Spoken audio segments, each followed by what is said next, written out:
Good morning बच्चों। एक तो किसी बच्चे ने मेरे को मैसेज किया कि सर जो लास्ट का एग्जाम्पल था वो समझ नहीं आया। तो ये वो एग्जाम्पल है, ठीक है ना।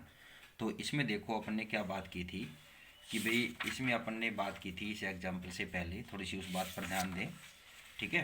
कि इस एग्जाम्पल ने अपने बोला था कि जो हफमन एलिमिनेशन है उसमें क्या है कि जो इंडक्टिव इफेक्ट है यानी कि जो प्रेरण प्रभाव है, ठीक है, उसके अलावा यहाँ पर क्या है स्टेरिक इफेक्ट की भी क्या होती है, एक महत्वपूर्ण भूमिका होती है, यानी कि इसमें स्टेरिक इफेक्ट भी होता है, ठीक है ना।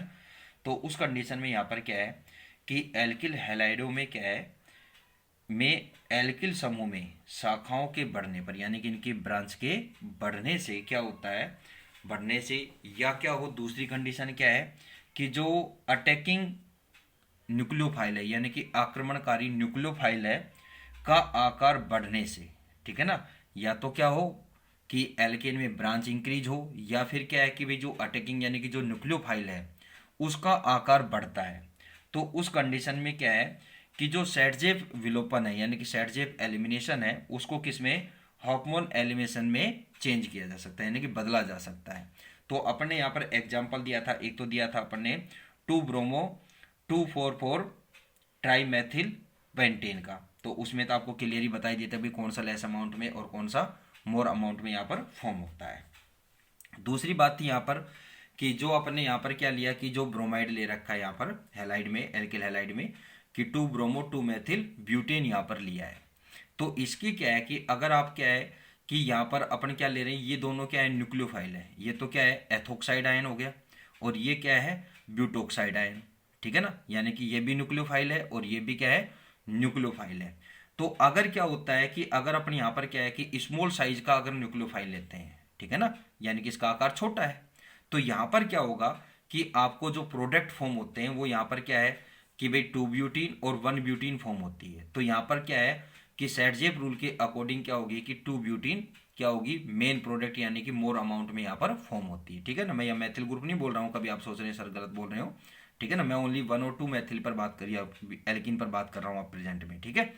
तो यहाँ पर क्या है कि मेन प्रोडक्ट में ये फॉर्म होता है, ठीक है, और ये क्या होता है लेस अमाउंट में फॉर्म होता है, यानी कि ये क्या है कि कम मात्रा में बनता है, ठीक है। अगर क्या है कि अब यहाँ पर क्या है कि एल्किल ग्रुप तो वही है, इसमें तो अपने कोई चेंज नहीं किया, ठीक है ना। अगर इसमें चेंज करते हैं तो फिर आपको डिफरेंट प्रोडक्ट फॉर्म होगा यहाँ पर। बट यहाँ पर अपन क्या कर रहे हैं अब कि अपन यहाँ पर क्या करते हैं कि न्यूक्लियोफाइल है उसका साइज इंक्रीज करते हैं।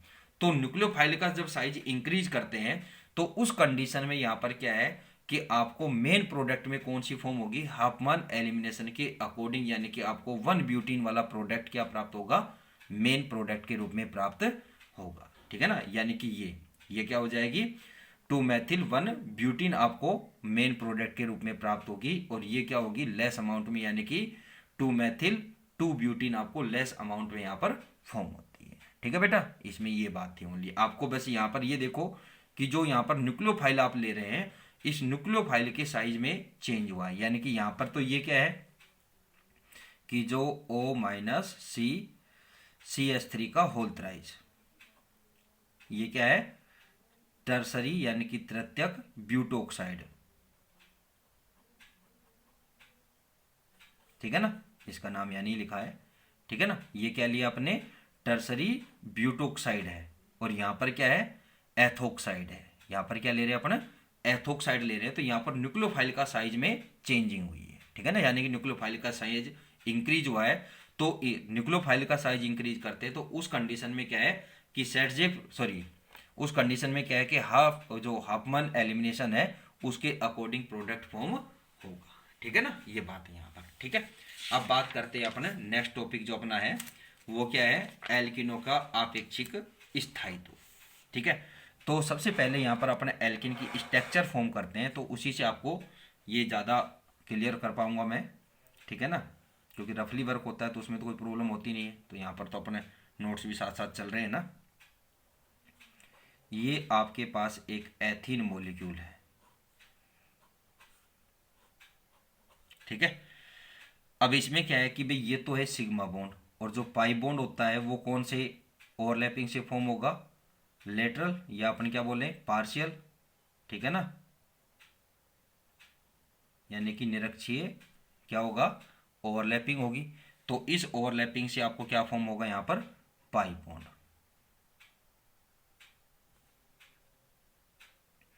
तो यहाँ पर ये इसकी स्ट्रक्चर है, ठीक है ना, structure of ethene molecule.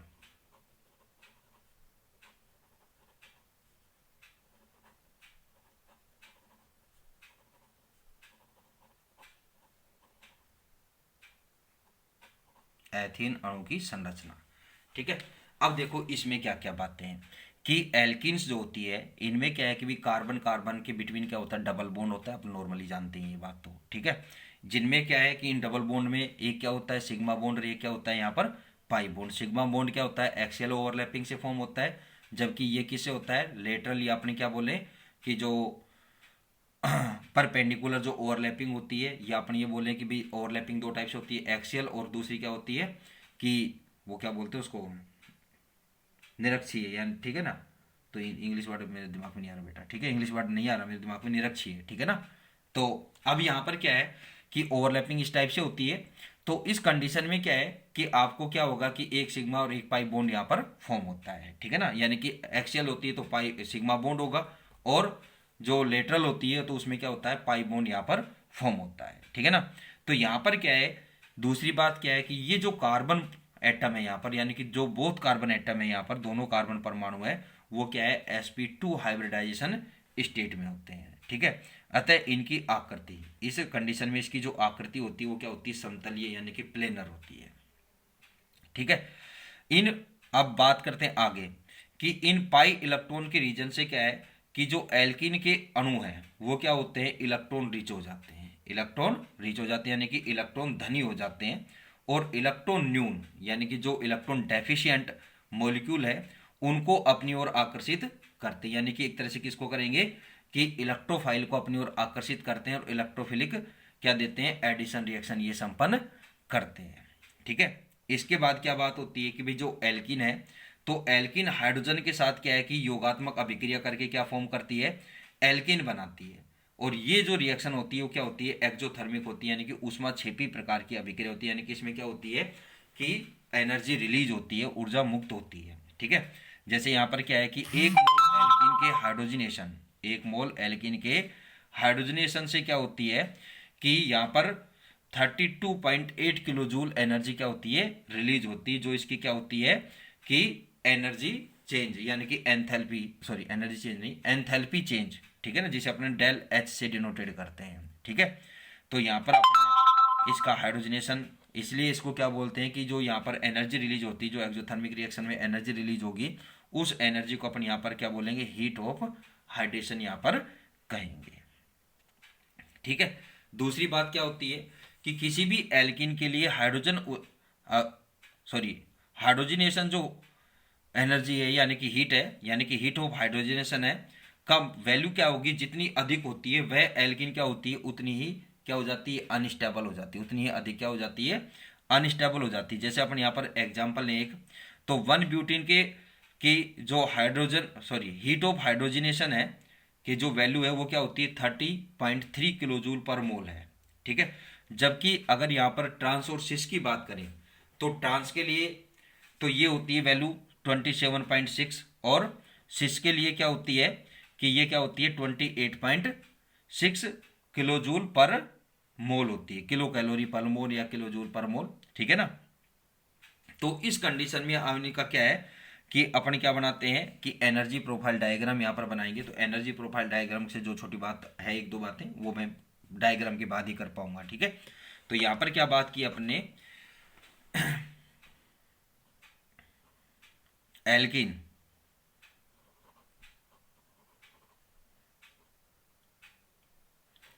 Alkenes में कार्बन कार्बन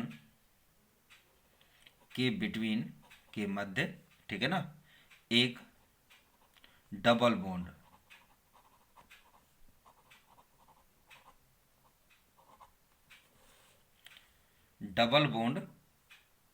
होता है, जिसमें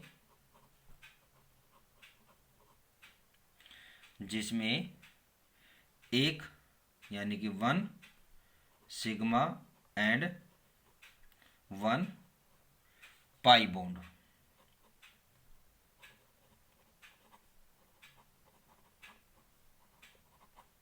पाई बॉन्ड होता है। ठीक है, नेक्स्ट क्या है,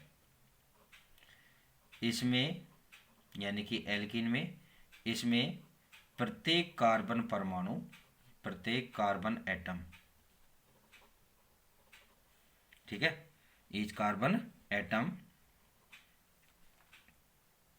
क्या होता है, sp2 हाइब्रिडाइजेशन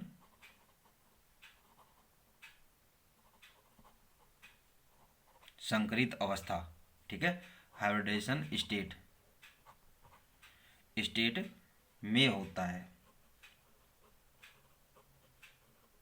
संकरित अवस्था में होता है। अतः इसकी शेप यानी कि आकृति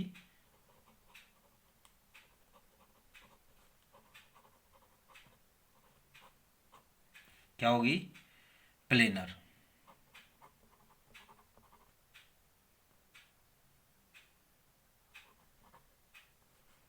प्लेनर यानी कि समतलीय।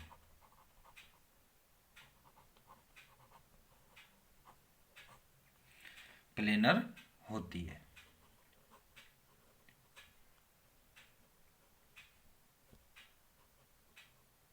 ठीक है, इसके बाद क्या है, पाई इलेक्ट्रॉन्स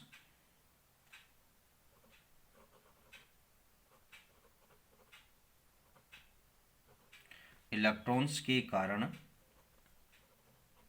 पाई इलेक्ट्रॉन के रीजन से के कारण एल्कीन्स के मॉलिक्यूल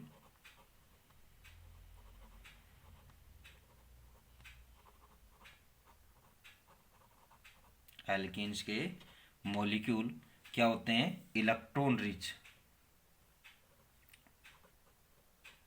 इलेक्ट्रॉन धनी, ठीक है ना, हो जाते हैं, और इलेक्ट्रॉन डेफिशिएंट यानी कि इलेक्ट्रॉन न्यून,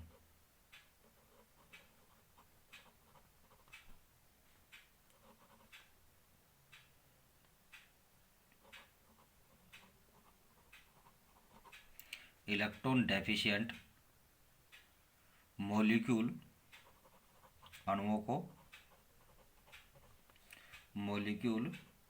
को अपनी ओर अट्रैक्ट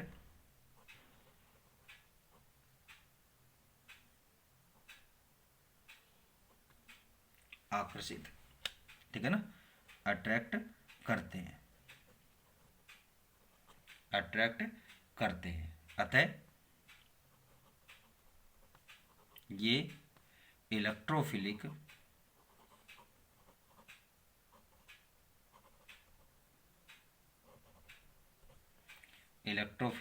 एडिशन रिएक्शन देते हैं।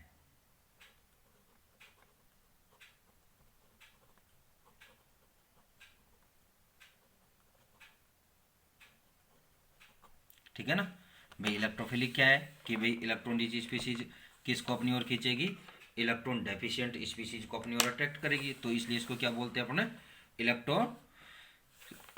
Electrophilic addition reaction. ठीक है, नेक्स्ट बात क्या आती है, एल्किन्स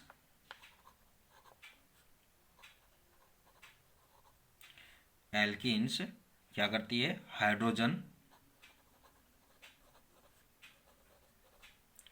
हाइड्रोजन के साथ एडिशन रिएक्शन कर, या एडिशन रिएक्शन द्वारा एल्केन बनाती है तथा इस रिएक्शन में क्या होती है, हीट मुक्त होती है, रिलीज होती है अर्थात यह एक्जोथर्मिक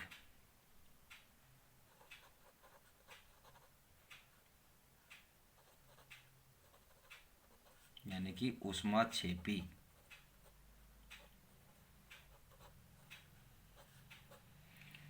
अभिक्रिया है, ऊष्माक्षेपी रिएक्शन है। ठीक है, 1 मोल एल्कीन यानी कि 1 मोल एल्कीन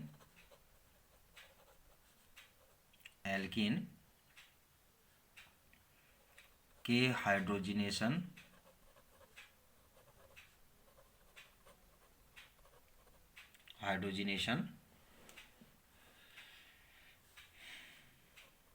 से उत्पन्न ऊष्मा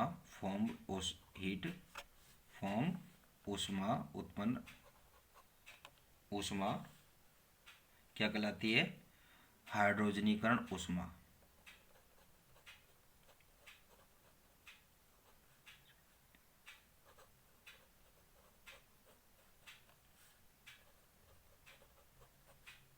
यानी कि बात क्या होगी, हीट ऑफ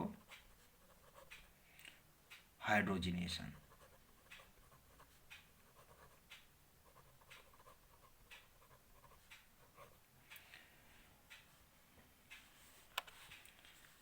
ऊष्मा कहलाती है। ठीक है, और इसे एंथैल्पी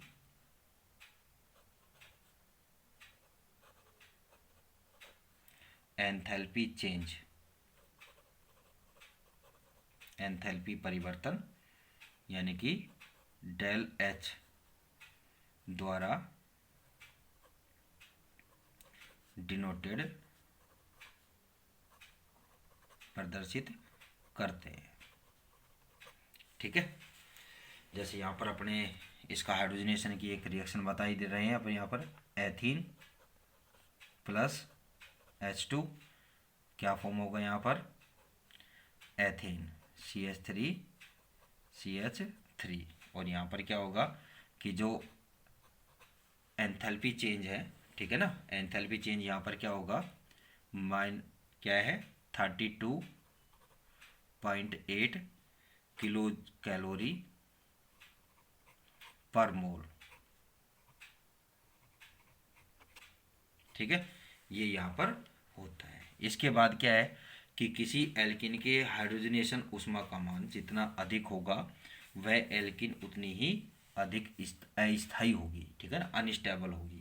ठीक है, तो इसका एग्जाम्पल अपने नेक्स्ट वीडियो में करेंगे। ठीक है, आज के लिए इतना ही काफ़ी है। Thank you.